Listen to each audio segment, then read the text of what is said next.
Je suis en fait un spécialiste des faits religieux et de la laïcité. Ça, c'est vraiment mon champ de compétences. Et j'ai fait donc une thèse en sciences politiques, plus précisément en théorie politique. Donc il y a la branche de la science politique qui s'occupe en fait des questions, on pourrait dire philosophiques, hein, en lien entre la sociologie politique et la philosophie politique. Donc j'ai fait une thèse sur le rapport entre spiritualité et démocratie au XXe siècle en France. Et c'est dans le cadre de cette thèse que j'ai creusé en fait la figure de Jaurès en lien avec deux autres figures qui sont celles de Jacques Maritain, le grand intellectuel catholique, et de Lanza del Vasto, le principal disciple européen de Gandhi, et creuser aussi la figure de Jaurès donc dans une logique comparative de ces trois spirituels démocrates. Et donc, dans le cadre de cette recherche, je me suis attaché en effet à la spiritualité de Jaurès et au lien entre politique et spiritualité chez Jaurès. Et ça a donné lieu donc à un ouvrage qui, en effet, a l'air d'une biographie comme ça au premier abord, mais en fait est plutôt un essai interprétatif, un essai de pensée politique, qui s'appelle donc Jaurès le prophète mystique et politique d'un combattant républicain, qui est paru en 2014, que j'ai coécrit avec Sophie Viguier-Vincent, et donc dans lequel nous creusons donc cette spiritualité jaurésienne, à la fois pour son intérêt intrinsèque, parce qu'elle est très méconnue, comme on va le voir, et aussi parce qu'elle nous semble éclairer particulièrement toute sa démarche, sa perspective, son parcours.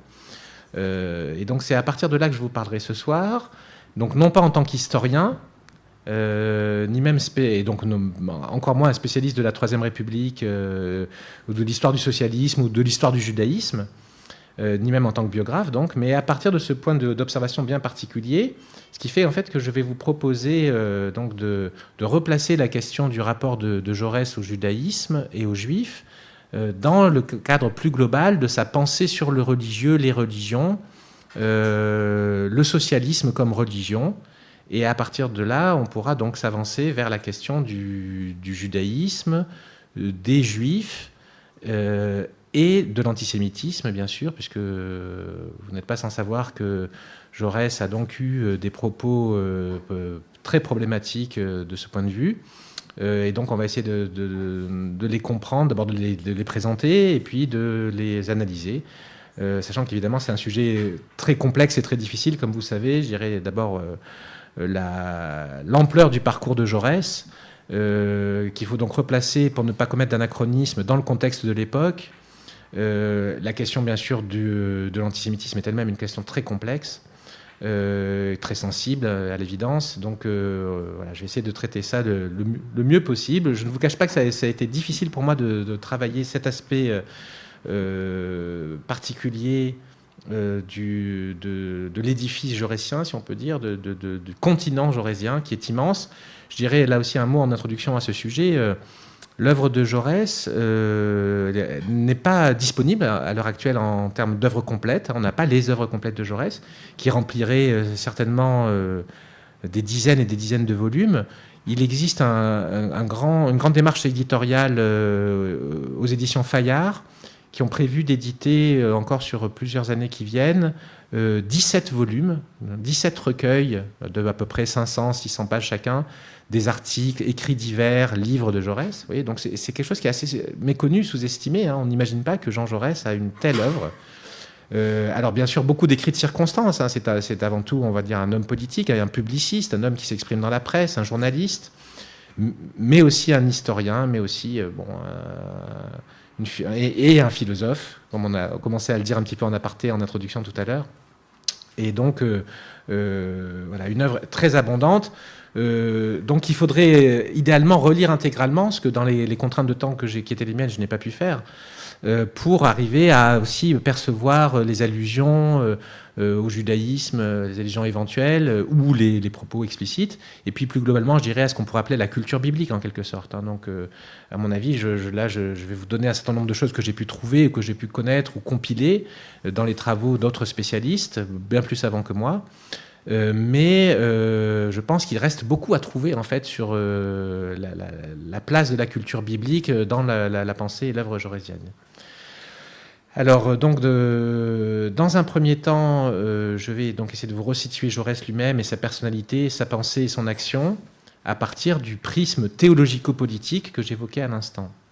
Et puis après, je m'attacherai donc à la question vraiment de ces rapports avec les Juifs et le judaïsme et l'antisémitisme. Et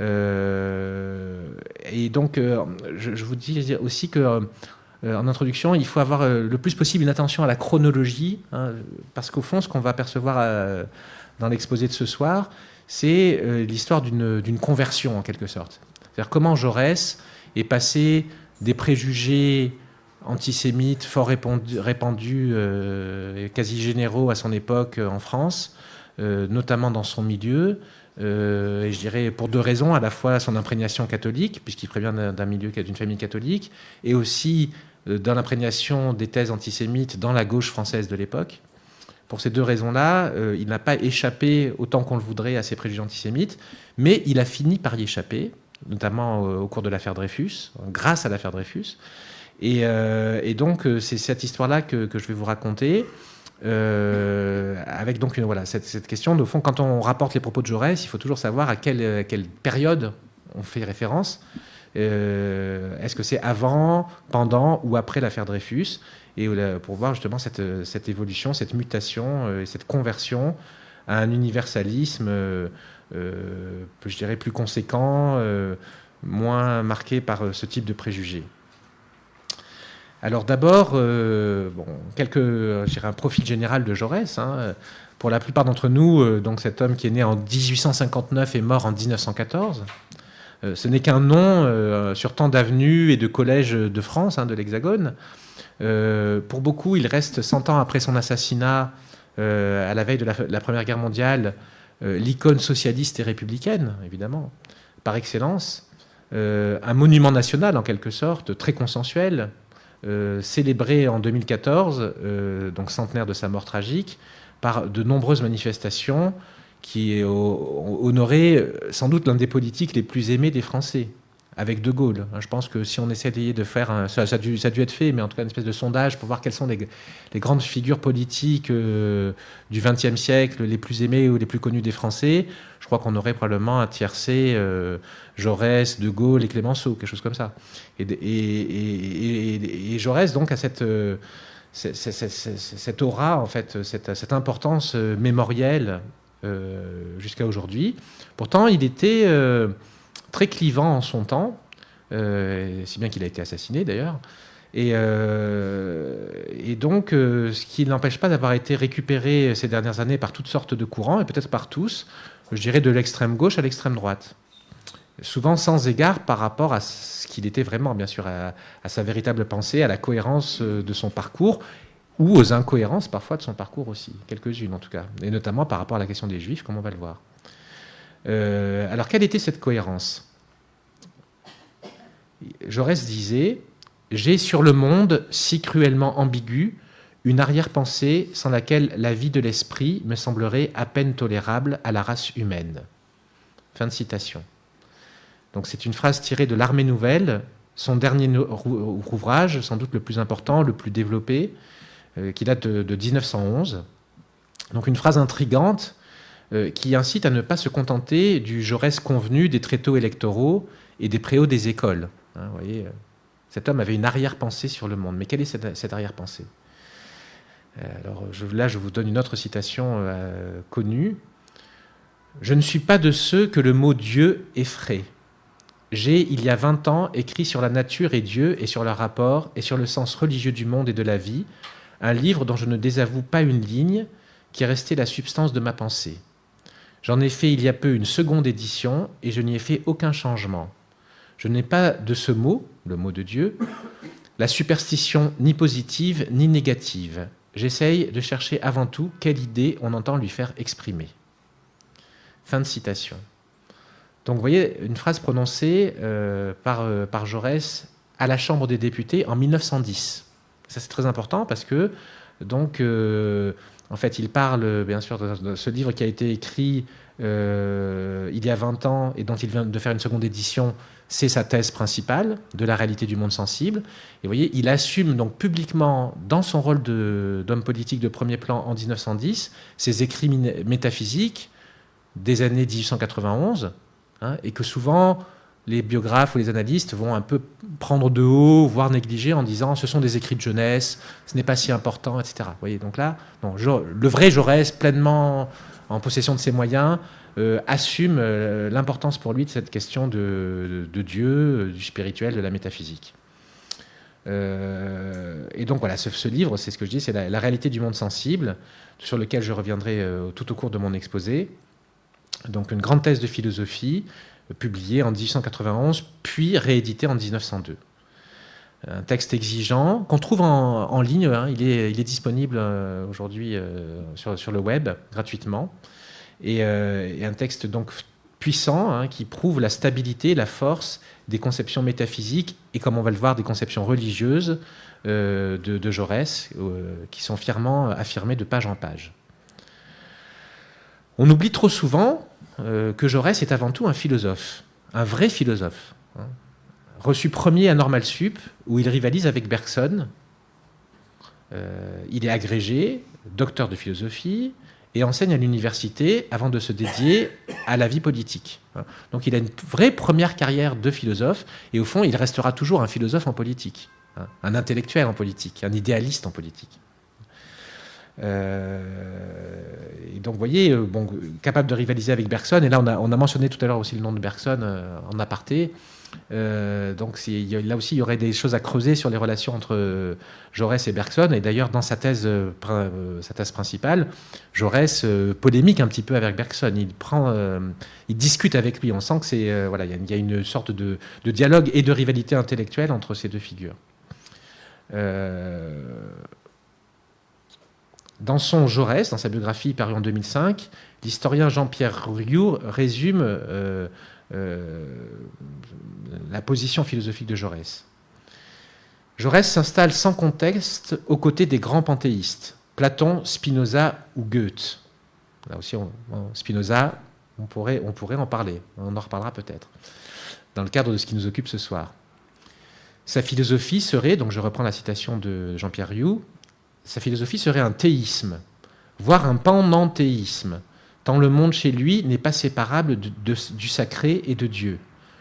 Ou plutôt un néoplatonisme évolutionniste. Là, Jean-Pierre Rioux cite des interprétations qui ont été proposées par tel ou tel historien de la philosophie. Encore un panthéisme mystique, du Plotin mis à la sauce moderne, une phénoménologie avant la lettre, ou même une traduction contemporaine du meilleur d'Aristote, du Leibniz mais sans monade, du Schelling. Alors Jean-Pierre Rioux poursuit, laissons là les classifications, dont la profusion montre assez la faible originalité du propos. Ne retenons que l'essentiel. Pour Jaurès, le monde sensible est réel, l'être, la sensation, la vie et la conscience ne font qu'un. L'unité est là, transcendant les avatars de son devenir, tout le palpitante de vie, moteur d'un progrès immanent à l'être et au monde. Fin de citation. Donc cette analyse de Jean-Pierre Rioux est intéressante par ce qu'elle souligne, hein, là aussi je dirais la pensée panenthéiste de Jaurès et cette dimension mystique dont on va reparler beaucoup, mais aussi je dirais qu'elle est intéressante cette citation parce qu'elle élude à savoir la question religieuse, justement proprement religieuse, pourtant qui est de mon point de vue, et je pense que c'est vraiment fondé dans le texte, hein, si on prend la peine de le lire, la question religieuse qui est le cœur même de cette thèse de Jaurès. Et qui est la pointe de sa pensée, comme on va le voir aussi, qu'on pourrait qualifier de christique, mais pas de chrétienne. Une pensée christique, mais pas chrétienne. Aux yeux de Jaurès, le monde est réel parce qu'il est l'incarnation de Dieu. Et qu'il est la voie, l'incarnation entre guillemets. Hein. Là aussi, il faudrait expliquer tout ça en détail, mais bon, le temps va manquer si je prends trop de temps là-dessus. Et comment le monde est la voie d'un retour vers Dieu pour les consciences qui se croient à tort coupées de lui. Ce Dieu réalité ultime dans lequel la création et les êtres humains sont en quelque sorte. Nous sommes en Dieu. C'est cette idée-là, là aussi complexe, qu'on peut essayer d'exprimer à travers l'idée de panenthéisme. Le panenthéisme, c'est pas le panthéisme. Le panthéisme, c'est, vous savez, c'est une sorte de repoussoir philosophique par rapport aux théologies monothéistes, hein, et qui consiste à diviniser le monde. Le panthéisme, le monde et Dieu sont une seule même chose. C'est pas la position de Jaurès. Jaurès semble dire plutôt que le monde étant Dieu. Le monde sensible existe réellement, c'est tout l'objet de la thèse de le prouver, de l'établir en raison, Donc il n'est pas un idéaliste en ce sens-là. La matière existe réellement, mais la matière existe en Dieu. L'être matériel est incompréhensible sans être rapporté à sa source divine, à la fois immanente et transcendante. Donc on pourrait dire ici, dans ce modèle, le cosmos est, parce qu'il est une sorte de théophanie, soit en quelque sorte, comme j'ai dit tout à l'heure, le corps d'un Dieu qui ne se résume pas au cosmos. Il y a un lien consubstantiel entre le monde et Dieu, mais Dieu ne s'identifie pas pour autant au monde. C'est pour ça que je parlais tout à l'heure à la fois d'immanence et de transcendance. Et donc si les étiquettes apposées sur la pensée jaurétienne sont aussi diverses que contradictoires, elles attestent en fait son caractère inclassable. Éclectique, cette vision du monde n'est sans doute pas originale dans son fond, comme le disait Jean-Pierre Riou, mais en fait, elle relève plutôt de ce qu'on appelle parfois la philosophia perennis, ou certains appellent aussi la religion éternelle, exposée d'âge en âge par bien des sages orientaux et occidentaux, et qui est censée être partout et toujours la même, du moins pour ceux qui se réclament de cette école. Donc vous voyez, c'est là où on peut donc s'opposer un peu à la lecture de Jean-Pierre Riou qui dit au fond Jaurès, c'est vraiment pas, c'est un peu cet éclectisme, c'est pas très sérieux philosophiquement, son propos manque d'originalité. Ma conviction personnelle sur le plan intellectuel, c'est qu'au contraire, la thèse de Jaurès et la pensée métaphysique de Jaurès est extrêmement originale et que c'est pour ça qu'elle n'a pas été comprise. Le discours jaurésien détonne par la forme et le contexte d'énonciation de cette sagesse universelle. À savoir le langage intellectuel de la Belle Époque. Relevant du spiritualisme au sens large, qui est déjà sur le déclin à la fin des années 1890, Jaurès en propose ainsi une reformulation synthétique très originale, car non dualiste. Donc là aussi, je n'aurai pas le temps de développer beaucoup, mais voilà, il y a une pensée non dualiste de Jaurès, qui est toujours en quête de l'unification profonde de ce qui est opposé en surface. Et c'est une rareté dans l'histoire des idées en Occident, ce non-dualisme, qui explique sans doute pourquoi sa pensée a été si peu comprise et si souvent trahie ou méprisée. Et donc, il y a un de ces analystes qui a le plus creusé cette pensée, qui s'appelle Jordi Blanc, qui avait la citation suivante: « Œuvre théologique en pleine Troisième République, comme on ne l'avait pas osé depuis Malebranche et Leibniz, mais parfaitement argumentée, cela vaut à cette pensée d'être écartée et ignorée, car elle constitue un scandale philosophique. » Donc au fond, vous voyez le cadre métaphysique dans lequel la pensée de Jaurès s'inscrit. Alors voilà, vous voyez, on peut être surpris de l'idée que Jaurès est un théologien. Et donc on pourrait dire, oui, Jaurès est un théologien laïque, un théologien politique. Là aussi, il faudrait que j'explique un peu cette notion de théologie politique, les liens entre le politique et la pensée théologique.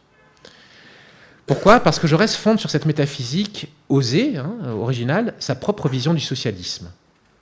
Car ce dernier, s'il triomphe, aura pour principal effet d'arracher les hommes aux luttes horribles et ignobles où ils usent leur vie et leur conscience. C'est une citation de Jaurès, en 1902. Le socialisme, je continue la citation, donnera à tous quelques loisirs et en même temps quelques sécurités pour penser, pour rêver, pour s'élever aux régions mystérieuses. L'âme humaine, redevenue libre et, si j'ose dire, disponible, cherchera un aliment de vie et par là, le socialisme sera comme le prélude d'une vaste rénovation religieuse. Fin de citation. Déroutant pour nous comme pour ses contemporains, ce socialisme mystique de Jaurès procède de la conjonction du spiritualisme républicain, qui a dominé, je dirais, la fin du XIXe siècle, enfin, la deuxième moitié du XIXe siècle plus exactement, et puis de la religiosité du socialisme pré-marxiste, celui qu'on appelle, vous savez, le socialisme utopique. On pourrait dire qu'il y a l'influence aussi de l'héritage chrétien de la France, bien sûr, l'héritage catholique en l'occurrence, et aussi de cette tradition métaphysique occidentale que j'évoquais tout à l'heure. Affleurant de loin en loin dans ses discours, c'est tout cela qui explique la tonalité si particulière de l'action et de la pensée de Jaurès, qui ne livre pourtant pas d'exposé systématique de tout cela de son vivant. Vous voyez, et ça, c'est aussi une difficulté. Cet exposé systématique, il existe néanmoins. C'est un long article titré, enfin connu surtout sous le titre « La question religieuse et le socialisme », rédigé en 1891, mais hélas resté inédit jusqu'en 1959. Et donc, on n'avait que des bribes autour de cette pensée, en dehors des 2 thèses dont je parlais tout à l'heure, mais sinon, on a découvert en 1959 on pourrait dire presque un petit livre, un très long article que Jaurès avait gardé dans son bureau et n'avait pas édité, et qui traite spécifiquement de cette question du lien entre socialisme, religion, mystique. Ouais. Donc on ne sait pas la raison de cette non-publication, une autocensure du leader progressiste, craignant d'être écartelé entre une gauche déjà bouffeuse de curés et une droite étroitement calotine. Oui.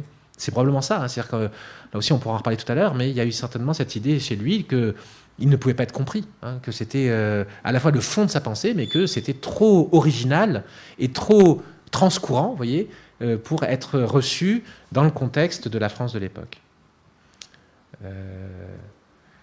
Anticlérical, mais pas antichrétien, Jaurès, et encore moins antichristique, alors j'essaierai d'expliquer là tout à l'heure aussi cette nuance, Jaurès s'avère en tout cas le théoricien méconnu d'une sorte de religion naturelle censée s'incarner dans une transformation radicale de la société au moyen de la justice sociale et de l'éducation des masses. Et bien sûr au moyen de la République. 2 objectifs préalables mais écrasants auxquels le grand homme se voue corps et âme à travers quelques chantiers clés.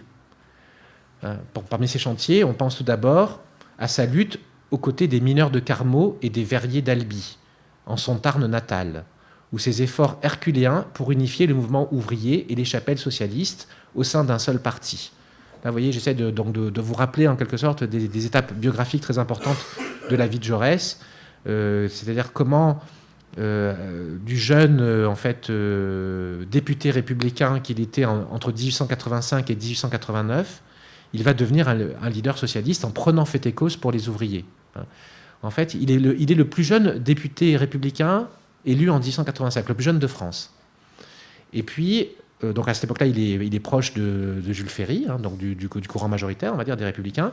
Et au cours de cette première mandature, il va peu à peu se rapprocher des thèses socialistes, ce qui va le marginaliser. Il est battu en 1889. Il retourne dans le Midi et il devient adjoint à la mairie de Toulouse. Et il reprend donc sa carrière universitaire. C'est là où il va donc finaliser ses 2 thèses. Et puis, en 1892, il y a cette grève des mineurs de Carmaux qui l'appelle au secours, en quelque sorte. Et Jaurès va s'impliquer complètement à leur côté. Et c'est là qu'il y a conversion au socialisme. Tout à l'heure, je parlais de conversion au dreyfusisme et peut-être à un universalisme qui va le guérir de ses préjugés antisémites.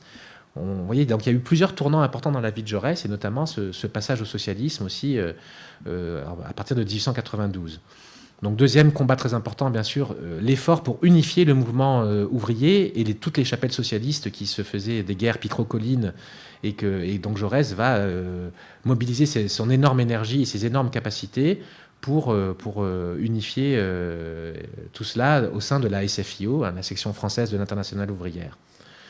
Bien sûr, son engagement tardif, comme on va le voir, mais décisif dans l'affaire Dreyfus, qui est aussi un des combats essentiels qui, jusqu'à aujourd'hui, marque la mémoire jaurésienne, où il va peser de tout son poids pour disculper l'innocent condamné et sauver la République. Bien sûr que l'affaire Dreyfus, vous savez, là aussi, on pourra en parler pendant des heures et des heures. C'est un moment clé pour l'établissement de la République dans notre pays, la consolidation de la République. On songe aussi, bien sûr, à son combat prophétique contre la peine de mort, où il va mobiliser la miséricorde évangélique face à des conservateurs souvent catholiques. Et puis à son implication capitale dans la séparation des églises et de l'État en 1905, par une loi libérale et équilibrée qui est devenue et qui est toujours un pilier du pacte républicain. Inspirateur de la laïcité, ça aussi ce sera un sujet qu'il faudrait traiter plus en détail, Jaurès voue enfin ces dernières années et sa vie même à sauver la paix dans une Europe au bord du gouffre. Futur héros du Front populaire, Léon Blum confiait en 1933 que ce qui le frappait le plus chez lui, c'était la pureté de sa nature, c'était en quelque manière sa sainteté. Je veux dire, ajoutait Blum, par là, l'absence quasi totale de mobile personnel chez lui, une pureté d'âme, une limpidité de cœur qui était par moments presque enfantine. Vous voyez, donc là c'était, je voulais en fait donc, voyez, vous retracer donc ce parcours jaurésien et au fond dans quel cadre global la question de la religion en général, et puis la question du judaïsme se pose. Donc,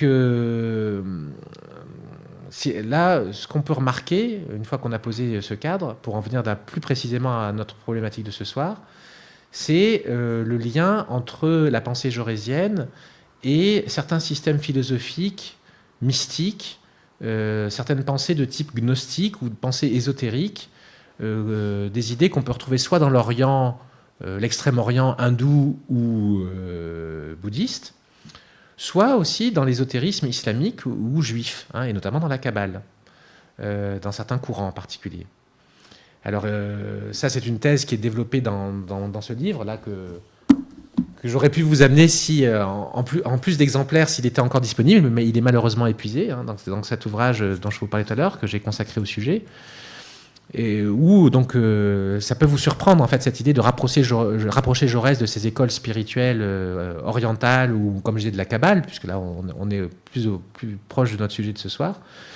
Mais en fait on peut l'argumenter. Alors même si en effet il est peu probable qu'il y ait eu une influence directe, bien sûr, hein, de ces idées-là chez Jaurès.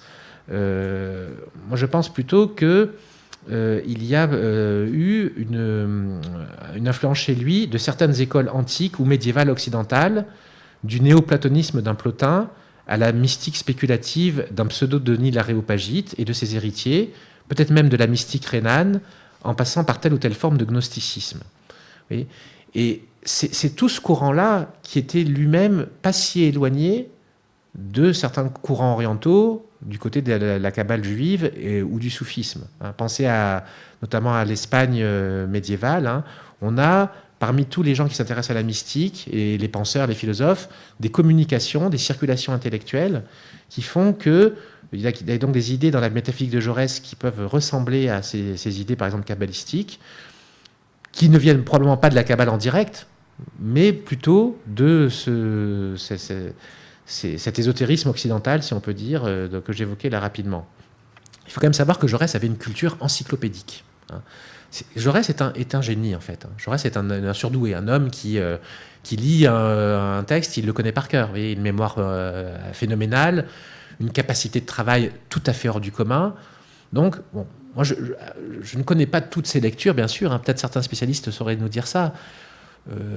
On sait qu'il a lu par exemple les Pères de l'Église en détail, hein, Saint-Augustin et tous les autres. Bon, c'était des œuvres qu'il maîtrisait. Hein. Donc, n'aurait-il pas pu pousser ses recherches du côté d'un Maïmonide ou peut-être même de certains kabbalistes? Comme je dis, c'est peu probable, mais c'est pas impossible. Hein. Donc là, c'est des questions à la fois biographiques et d'histoire de sa pensée qu'on pourrait éventuellement creuser. Donc, parmi ces idées, en fait, hein, comme je disais tout à l'heure, il y a cette dimension un peu non-dualiste. Hein, cette idée d'une réalité toujours en voie d'unification, hein, habitée par une sorte de dialectique, où le fini et l'infini sont toujours en train de s'habiter mutuellement, de coïncider, hein, de s'articuler de façon subtile. L'unité est un mot-clé chez Jaurès, hein, comme on le voit à la fois dans sa pensée, mais aussi dans son action. Hein. L'unité, ou plus précisément, je disais l'unification, hein, car il envisage toujours l'unité en train de se faire, comme toujours incoative et progressive, à partir de la complémentarité des opposés.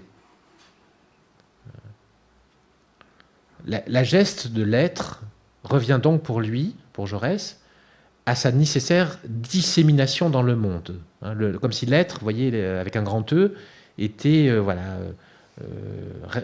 diffusé dans le monde phénoménal, et peut-être à travers ce qu'on pourrait appeler, au fond, la chute. Hein, la question de la chute, en quelque sorte. C'est-à-dire d'une espèce de rupture ontologique dans l'ordre créé, qui produit le passage entre le principe de l'infini, de la réalité ultime, et notre monde. Et donc avec l'idée aussi d'un retour à cette unité. Hein, vous voyez, donc un processus à la fois de chute et de retour. Et donc quand j'évoque ce genre de choses, là on est assez proche de certaines conceptions gnostiques ou kabbalistiques. Dans leur langage symbolique caractéristique, les écoles rattachées à l'ésotérisme juif expliquent en effet que la brisure, événement métaphysique fondateur, de certains aspects du plérome divin, produisit des centaines d'étincelles de lumière, dont une partie de ces étincelles se mélangèrent alors avec des réalités moins subtiles, qu'on appelle dans ce cadre-là les écorces, et chutèrent ainsi vers la matière, de telle sorte qu'il n'y a rien en ce monde, et dans tous les mondes, et dans toutes les parties du monde, comme le minéral, le végétal, l'animal ou l'humain, et là je cite Jaurès, où l'on ne puisse trouver des étincelles de sainteté mélangées aux écorces. Ah non, là, pardon, je ne cite pas Jaurès, excusez-moi. Je cite Raim Vital. Et donc, cette idée, voilà, des étincelles divines qui sont réparties partout dans le monde. Donc, c'est ce que dit Vital dans le traité Mevo Sheharim. Donc, ce tri doit avoir lieu ici-bas, dans notre monde, et de lui dépend la remontée de la lumière ainsi purifiée vers le monde de l'émanation, autrement dit, vers les aspects divins plus élevés car moins matérialisés.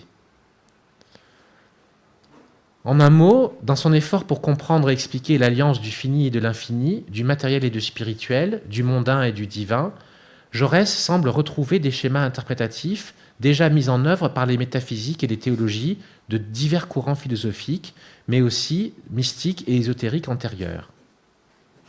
C'est pour ça que tout à l'heure j'ai évoqué cette idée de philosophia perennis, la philosophie éternelle ou pérenne, dont il se réclame lui-même explicitement.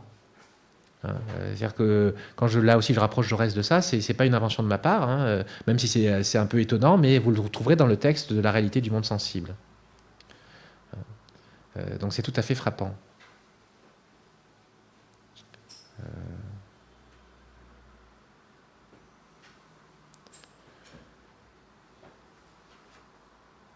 Alors, ce qu'on pourrait remarquer, c'est que Jaurès aussi, dans ce texte-là, dans sa thèse principale et aussi dans d'autres textes, il va s'intéresser nommément à divers courants spirituels qu'il évoque, sans détailler, mais il va par exemple parler de la préhistoire, puis parler de l'Inde, de la Grèce, ou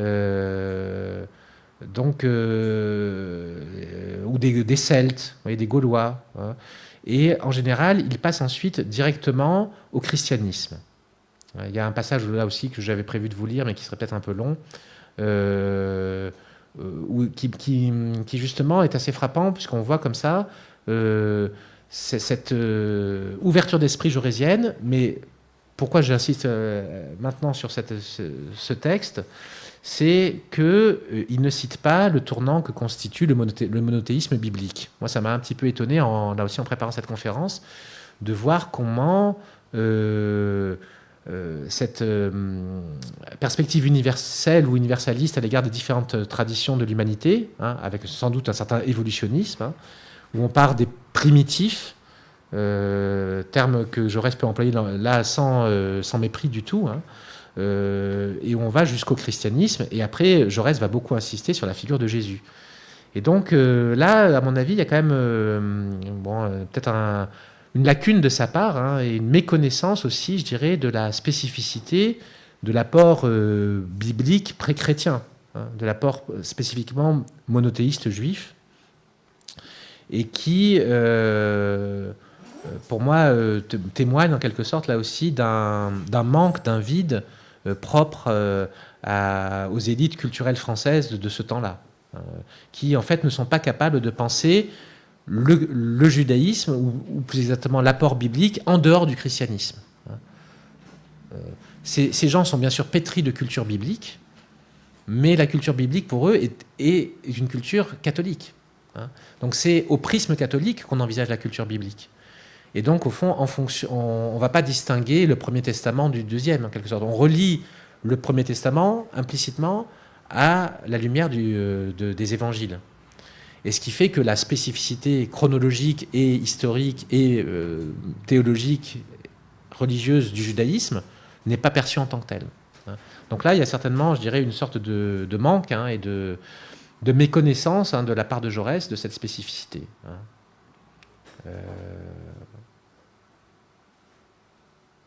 Et notamment le passage, je vais quand même vous lire ça parce que c'est assez étonnant aussi, cet extrait de la thèse principale, où Jaurès donc évoque les différents courants de spiritualité ou de religieux qui ont traversé l'histoire. Et puis il termine en disant: il y a au Louvre un tout petit et délicieux tableau de l'école italienne qui nous montre une avenue étroite et mystérieuse du paradis. Il y a dans ce tableau un mélange étonnant de naturel et de divin. Ah oui, toujours cette idée que le divin et la nature s'unissent. On dirait que sous le demi-jour des feuillages, un rayon de Dieu s'est mêlé au rayon adouci du soleil.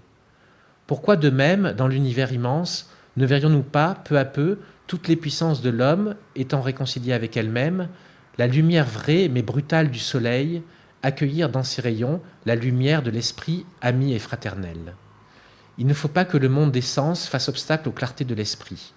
Il ne faut pas que les clartés de l'esprit offusquent le monde des sens. Il faut que la clarté du dedans et la clarté du dehors se confondent et se pénètrent, c'est ce que je vous disais tout à l'heure, et que l'homme, hésitant, ne discerne plus dans la réalité nouvelle ce que jadis il appelait de noms en apparence contraires, l'idéal et le réel. Que le monde sera beau lorsque, en regardant à l'extrémité de la prairie le soleil mourir, l'homme sentira soudain à un attendrissement étrange de son cœur et de ses yeux, qu'un reflet de la douce lampe de Jésus est mêlé à la lumière apaisée du soir. Oui, c'est très étonnant quand même. Et donc, comme je vous dis, c'est pas un écrit de jeunesse comme ça, etc. C'est la thèse d'un intellectuel normalien, agrégé, mûr. Oui, bon, c'est quand même cette pointe de cette longue période, de ce long paragraphe qui se termine sur la figure de Jésus. C'est très troublant. Hein. Donc magnifique et parlant, ce texte nous intéresse en lui-même, mais aussi parce qu'il ne mentionne pas. Hein. Comme je vous le disais, il passe de la préhistoire au christianisme en invoquant beaucoup de traditions spirituelles, mais il élude le tournant décisif lié à la Bible et à l'apparition du monothéisme.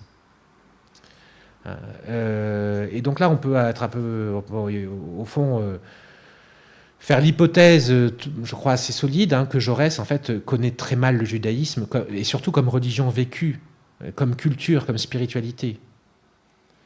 Et s'il envisage le judaïsme, c'est avec une perspective chrétienne, hein, et plus précisément catholique, au sens culturel du terme, parce que là aussi, il faudrait que je vous explique en détail le rapport compliqué de Jaurès au christianisme, hein, au catholicisme.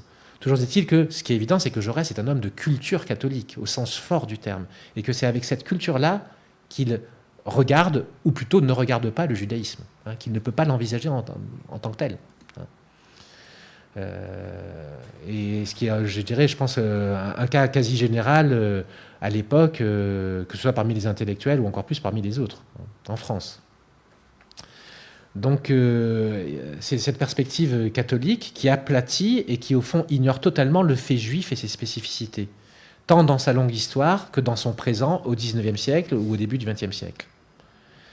Alors au détour d'un article ou d'un discours, il arrive ainsi que Jaurès évoque la Bible, mais sauf exception, il comprend implicitement ce mot comme le font les Français de son temps, c'est-à-dire comme l'ensemble formé de l'Ancien et du Nouveau Testament, et en relisant totalement la Torah à la lumière du Second Testament et des Évangiles. En ce sens-là, on pourrait dire qu'il est pétri de références bibliques classiques et de références classiques aussi, bien sûr, toute la culture gréco-latine, comme tous les intellectuels de son époque, mais sans connaître rien du judaïsme réel, que ce soit dans sa théorie, si on peut dire, hein, dans ses principes, dans ses écrits, et encore moins, je dirais, dans sa vie religieuse pratique. On pourrait dire aussi à ce propos, et ça aussi j'y reviendrai tout à l'heure, que Jaurès a de nombreux amis juifs, mais que la plupart de ses amis juifs sont des juifs sécularisés, hein, dont au fond le capitaine Dreyfus est aussi un exemple typique. Hein. Vous savez, ces juifs de la post-Haskalah qui ont, pour une part, certains d'entre eux en tout cas, sont en train d'oublier qu'ils sont juifs, ou en tout cas pour lesquels c'est une référence qui peut être forte, mais qui n'est pas assumée de façon religieuse, ni même de façon rituelle, ou vous voyez, bon.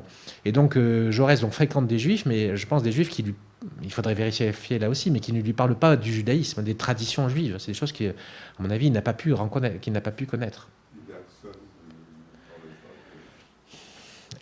C'est un sujet, à mon avis, qu'il faudrait creuser en tant que tel, aussi la relation Jaurès-Bergson. Et à mon sens, j'ai l'impression qu'ils étaient, comme je dis, il y avait quand même plus de la... Enfin, il y a de l'amitié, mais de la rivalité aussi, hein. Et surtout, alors le Bergson de l'époque, en plus, là, vous voyez aussi, il y a toute l'évolution dans le temps long. Donc là, je ne voudrais pas dire de bêtises, je n'ai pas assez creusé le sujet sur cet aspect-là pour pouvoir vous répondre. Donc, on l'a vu, hein, la figure de Jésus est importante et même capitale pour Jaurès. Et le rabbi charpentier de Nazareth, comme son enseignement, l'ont marqué en profondeur. Messianique et christique, mais pas chrétien du fait de la vigueur de son anticléricalisme, Jaurès reçoit ainsi l'influence décisive d'un juif qu'il admire à travers la parole évangélique, le juif Jésus. Mais, vous voyez, là aussi, la question que ça pose, hein. Nous, aujourd'hui, avec tout un travail de remise en contexte, etc., nous pouvons regarder Jésus comme un juif de son temps. À l'époque, ce n'était pas le cas, hein. Et donc, c'est là, il y a toute une ambiguïté, hein, qui renvoie au fond à toute la question, l'énorme question, bien sûr, des rapports entre christianisme et judaïsme, hein. Donc, au fond, c'est là aussi l'énorme dossier que j'entrouvre à l'instant, vous voyez, à travers notre sujet de ce soir. L'influence que Jaurès reçoit de la pensée biblique, de l'expérience biblique du monde, c'est celle qui passe à travers la figure de Jésus. À la fois à travers le catholicisme et en distance, en rupture avec le catholicisme, hein, comme peut l'être un socialiste laïque du début du XXe siècle. Et là, vous voyez, il y a quelque chose de très compliqué sur ce rapport, on ne peut pas dire donc j'irai au judaïsme, mais à quelque chose qui vient des juifs quand même, hein, indéniablement. Alors à l'instant, j'ai prononcé le mot de messianisme aussi. Ô combien la pensée de Jaurès en tant que socialiste est marquée par le messianisme, mais avec toute la complexité, hein, de et les ambivalences de ce que ce messianisme post-catholique en quelque sorte peut avoir à l'égard du judaïsme. Donc là, il y a toute vous voyez, un jeu, là aussi je pense qu'on pourra en parler ensemble, mais qui est très très très complexe. Alors là, je voulais vous citer aussi des lignes là, qui caractérisent ce théologien laïque, qui sont issues de cet article de 1895 inédit, où Jaurès ose même mettre des paroles dans la bouche de Jésus, hein. C'est Jaurès qui parle, mais c'est Jésus qui parle. Vous voyez, c'est ce que j'ai appelé l'évangile selon Jaurès. C'est assez étonnant, quoi. Là, citation, hein.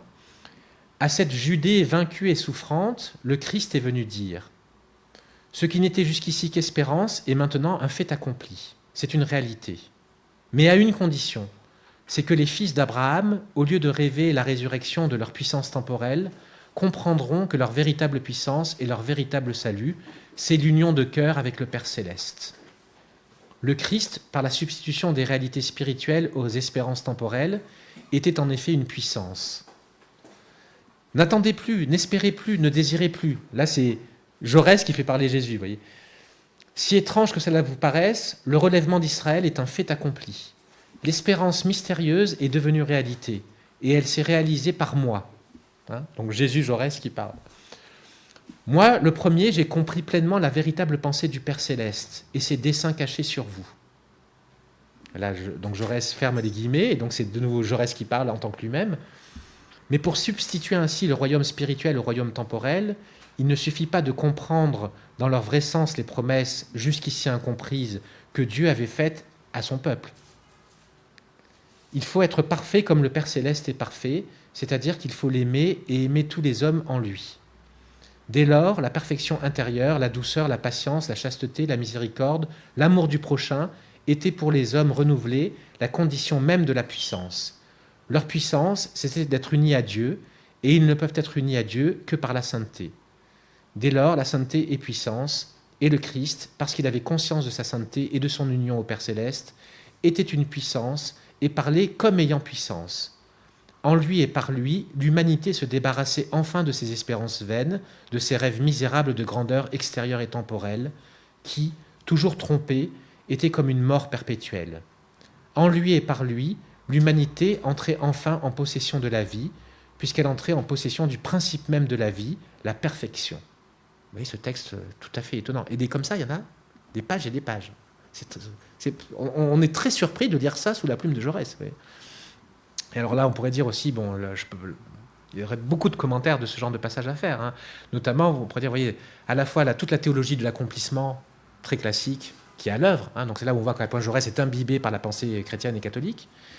Et en même temps, des subtiles nuances, hein, et qui vont caractériser, être développées par la suite ce développement et ce texte, c'est qu'en fait, Jaurès va expliquer que, en fait, donc, certes, Jésus a atteint une forme de perfection humano-divine, mais qu'il n'est pas le seul, en quelque sorte. C'est-à-dire qu'il a vocation à l'enseigner à tous les hommes, et que tous les hommes sont appelés à atteindre cette même perfection humano-divine, et que donc les chrétiens, en ayant accordé le privilège de l'incarnation divine au seul Jésus, ont totalement défiguré son message, empêché son authentique universalisation, et que c'est pour ça que le christianisme est un échec. Et que c'est pour ça que le christianisme a produit la société bourgeoise, en fait. Que combat le socialisme. Et que c'est donc le socialisme, ayant compris tout cela et pouvant réaliser la véritable vocation christique, c'est en cela que le socialisme sera une révolution religieuse. Beaucoup plus accomplie et parfaite que ce qu'ont tenté de faire les chrétiens pendant 2000 ans. Vous voyez. Et donc, ce qui est intéressant, alors il y a beaucoup de choses intéressantes dans tout ça, mais ce qui est intéressant aussi, vous voyez, c'est que donc, là aussi, la persistance juive, hein, des juifs qui n'ont pas cru Jésus, des juifs qui sont restés juifs, hein, n'est pas pensée par Jaurès. Hein. Il n'y a pas de place non plus tellement dans ce schéma pour j'allais dire le particularisme juif, mais vous voyez, vous me comprenez, hein, la perpétuité juive, quoi, le fait que voilà que y a des juifs qui n'ont pas été embringués dans toute cette histoire et qui ont continué d'être juifs. Alors ils se sont transformés, etc. Bien sûr, il n'y a pas de fixisme dans mes propos. Il y a 2000 ans d'histoire juive qui se déroule en parallèle et en interaction avec tout ce qui se passe aussi dans le monde non juif. Mais là, il y a quand même, je dirais, une espèce d'impasse aussi de la pensée jaurétienne, une incapacité à penser le fait juif, hein, me semble-t-il. En tout cas, dans ces textes. Il faudrait, comme j'ai dit tout à l'heure, aller regarder tout le reste. Il y a beaucoup d'autres choses. Hein. Bon. Là, c'est... au fond, donc, en me posant ce sujet ce soir, vous m'avez posé un terrible défi. Et je dirais, il y a un énorme travail à continuer sur tout ça. Mais vous voyez, aussi, quand je disais en quoi la pensée de Jaurès était donc christique, mais pas chrétienne, hein, au fond, la figure de Jésus est centrale pour lui, en tant qu'elle est héritière, bien sûr, aussi de tout l'élan biblique, hein, et dont elle constitue aux yeux de Jaurès l'accomplissement, la perfection, mais sauf que sa relecture de Jésus n'est pas une relecture catholique. Hein, elle est en rupture totale avec l'Église catholique. Et c'est là où il n'est pas donc chrétien. Hein, alors il l'est pour des raisons d'anticléricalisme militant, et lié à toutes les prises de position politiques de l'Église de son temps, hein, qui est du parti de la réaction, à part quelques exceptions près. Hein, les catholiques sont anti-républicains à l'époque et sont, comme vous le savez aussi, seront anti-Dreyfusards très majoritairement, etc. Donc là-dessus, il y a bien sûr une incompatibilité entre Jaurès et l'Église catholique et ses fidèles. Mais ce qu'expliquent tous ces textes, c'est que c'est pour des raisons métaphysiques. Hein, et pour des raisons métapolitiques, en quelque sorte. Hein. Cette idée que l'incarnation divine unique en Jésus produit en fait de la hiérarchie. Hein. Comme il le dit un peu plus tard dans le texte, si Jésus est vraiment le seul Fils de Dieu, on ne peut que se mettre à ses genoux. Hein. Et donc, en découle tout l'appareil clérical, hein, un appareil hiérarchique. Et lui, en tant que défenseur de l'égalité, que démocrate fervent, que révolutionnaire socialiste, il ne peut pas accepter cette idée. Oui. Et donc là-dessus, il va être en rupture donc, avec la vision chrétienne, catholique de son temps. Alors le temps passe vite, donc je vais avancer dans mon propos pour vous rappeler aussi quand même un épisode pas inintéressant qui est le fait que donc au tournant du 19e et du 20e siècle, il va y avoir ce qu'on appelle l'affaire Madeleine, c'est-à-dire que Jaurès va être attaqué très durement dans la presse, à la fois à gauche et à droite, pour avoir fait faire sa première communion à sa fille, Madeleine.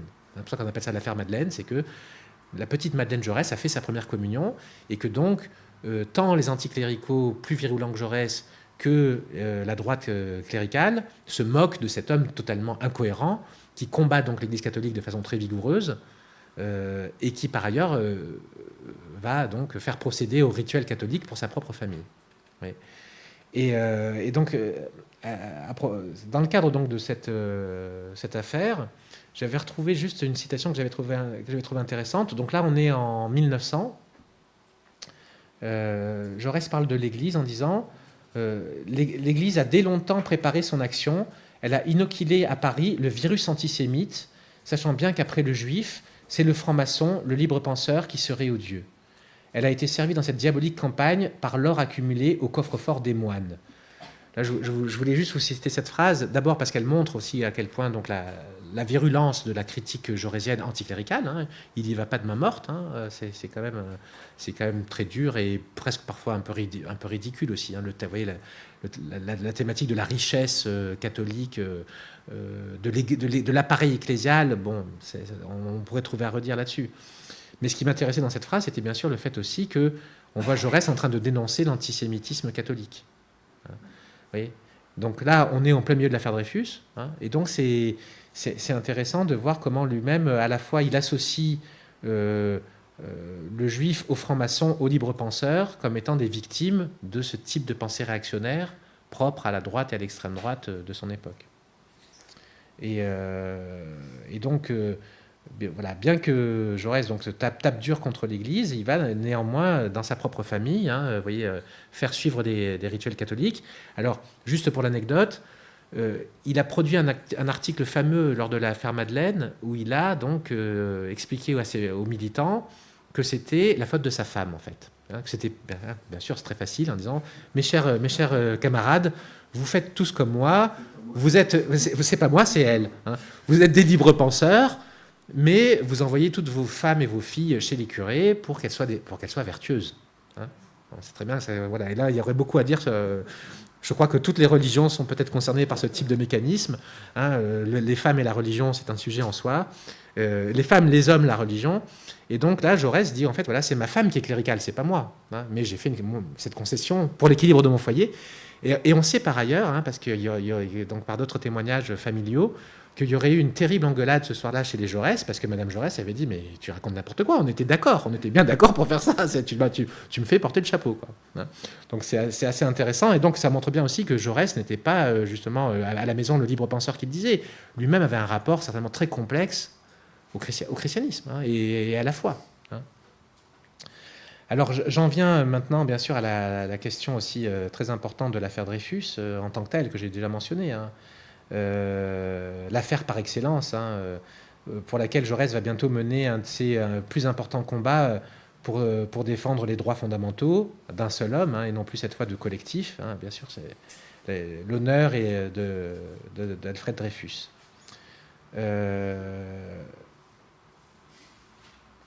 Cette affaire lui offre la possibilité de dire et de démontrer à ses camarades socialistes que la justice est un horizon commun, qu'ils ne se partagent pas et que la République doit être défendue, explique l'historien Vincent Duclerc, qui est un grand spécialiste de Jaurès.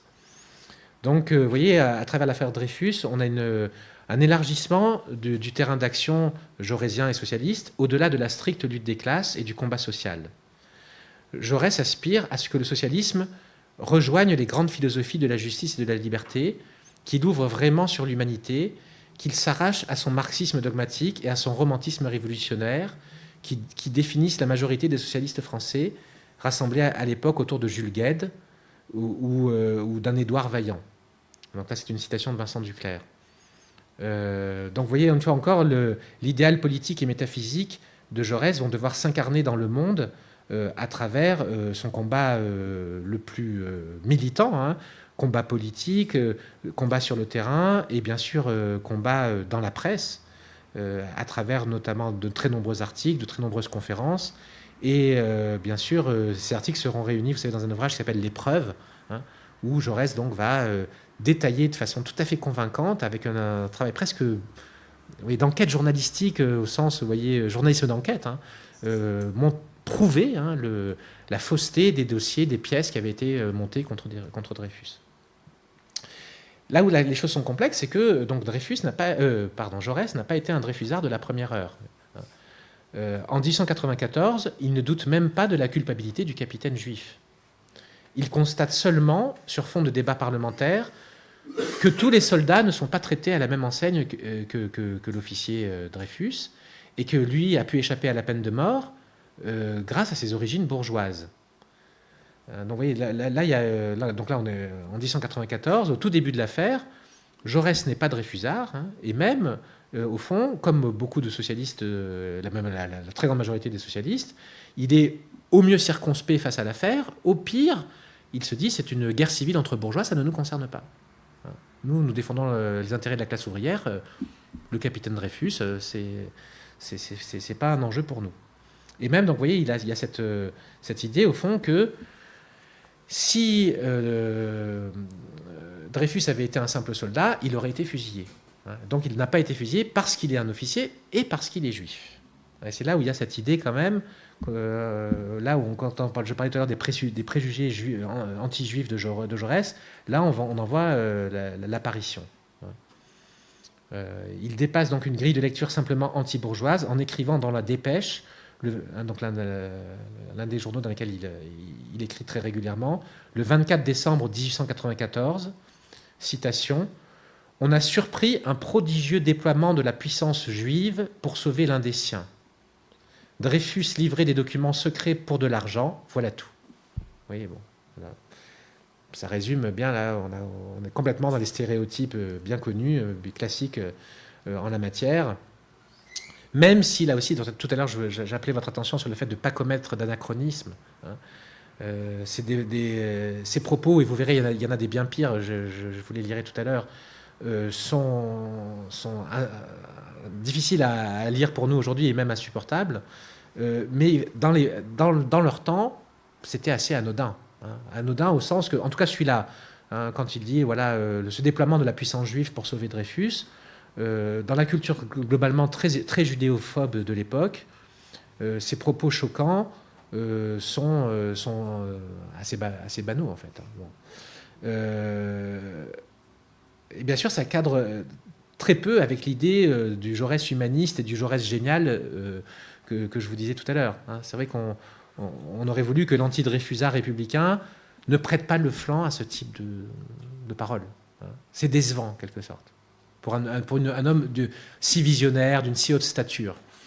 Pour dire de ce point de vue-là, il a simplement été au niveau de la bêtise générale, hein, et au niveau des préjugés généraux de ses camarades, quoi. On trouve des choses du même type dans la thèse secondaire, ou dans la thèse secondaire et dans d'autres de ses écrits. Hein. C'est pas très souvent qu'il y a des préjugés de ce type-là, mais il y a plusieurs occurrences.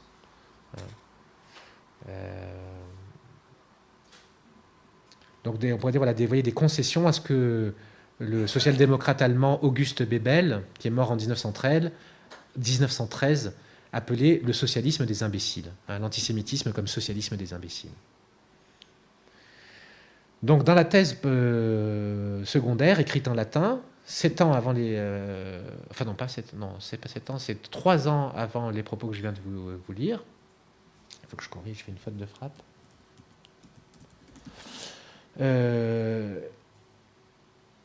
Jaurès expose les thèses du philosophe allemand Fichte. Et là aussi, comme vous voyez tout à l'heure, quand Jaurès faisait parler Jésus, Jaurès fait parler Fichte. Et il n'emploie pas les guillemets, clairement, donc on ne sait jamais si c'est lui qui parle ou si c'est les auteurs qu'il cite. Et donc, là, je vous lis des phrases vraisemblablement de Jaurès relisant Fichte. Hein. Citation.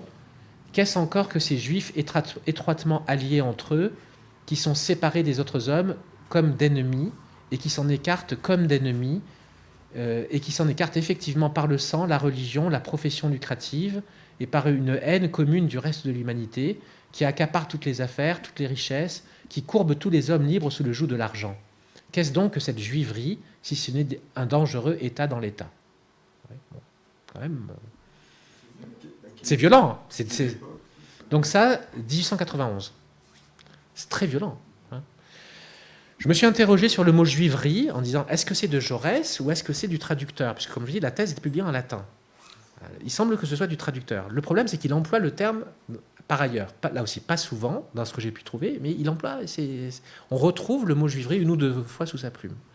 Bon, encore une fois, je dirais aussi. Par exemple, il va dire aussi chrétiennerie. Hein. Donc, c'est un mot aussi que nous entendons avec la connotation Judentum des nazis, etc. Hein. Voilà, il y a eu la Shoah, il s'est passé beaucoup de choses depuis. Hein. Et donc, nous, on entend ça. Hein. Dans le contexte de l'époque, je pense que voilà, il faut faire cette espèce de travail intellectuel en disant voilà, même si ces mots sont en eux-mêmes très condamnables à l'évidence, il ne faut pas non plus, au fond, on va se dire Jaurès parle comme un nazi. Hein. Même si c'est clairement des préjugés antisémites insupportables. Hein. Et d'ailleurs, ce passage est très peu connu. Hein. C'est très peu cité. Hein. Ça embarrasse tout le monde, je dirais. Aujourd'hui, on n'aime pas citer ça. Hein. On n'aime pas le citer, sauf si vous allez sur Internet, vous trouverez ça sur les sites d'extrême droite. Hein, c'est-à-dire qu'en fait, là aussi, c'est une chose dont j'avais prévu de vous parler, mais j'aurais pas le temps de tout dire. Mais ces passages antisémites de Jaurès sont bien sûr présents sur certains sites type Alain Soral, etc., qui se servent de ça, bien sûr, pour récupérer Jaurès et pour dire, voyez, ce que nous disons, des gens aussi prestigieux de Jaurès pouvaient le dire à l'époque. Et vous voyez, on a bien raison, etc. Enfin, bon, donc il récupère. Au début, je vous disais que Jaurès était récupéré et mis à toutes les sauces. Il a été récupéré par le Front National. Il a été récupéré par des mouvements encore plus durs, hein, notamment sur la base de ce type d'écrits, hein, qui sont en même temps, donc je me dis, trop nombreux et en même temps très rares. Je dis, imaginez, je ne sais pas si des œuvres totales de Jaurès, ça fait 30 ou 40 volumes. Voilà, il y a 4-5 paragraphes. Alors, de trop, hein, difficilement supportable, mais là aussi, il faut faire un travail d'historien des idées et garder la mesure des choses. Hein. D'autant plus que, comme on va le voir, Jaurès va abandonner ce type de propos et les combattre, en fait, lui-même. Il va devenir un adversaire des antisémites, hein, comme on le sentait déjà dans la phrase de 1900 que je vous ai dit tout à l'heure, quand il critiquait l'antisémitisme de droite, hein, celui des milieux conservateurs catholiques. Donc là, il y a vraiment... bien sûr, des textes qui sont gênants et qu'il faut assumer, qu'il faut connaître. C'est l'intérêt notamment d'en parler ce soir. Vous savez, on se pose toujours la question aussi, faut-il aussi faire connaître ces textes? C'est vrai que ça pose un problème éthique aux chercheurs, hein, parce qu'on sait qu'ils vont être mal utilisés. Oui, voilà. À la fois, il y a un problème de vérité, il faut en parler, il ne faut pas non plus, vous voyez, sinon on tombe dans la géographie, on fait un Jaurès qui n'est pas le vrai Jaurès, hein, et c'est vrai pour tous les autres auteurs qui ont le même type de propos. Hein.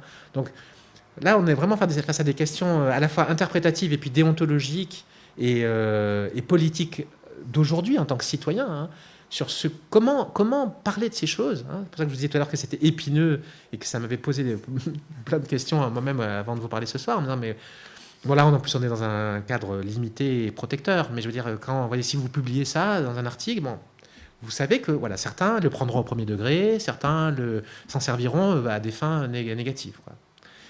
Voilà. Et en même temps, je pense que la vérité triomphe. Donc il faut expliquer. Hein, il faut regarder les choses en face et expliquer le plus justement possible. Et notamment dans ce cadre-là, il faut bien sûr replacer tout ça dans le cadre, bien sûr, de l'antisémitisme commun, hein, aussi des milieux de gauche. Hein. J'ai évoqué tout à l'heure l'antijudaïsme. Vous savez, on fait toujours cette distinction entre antijudaïsme et antisémitisme.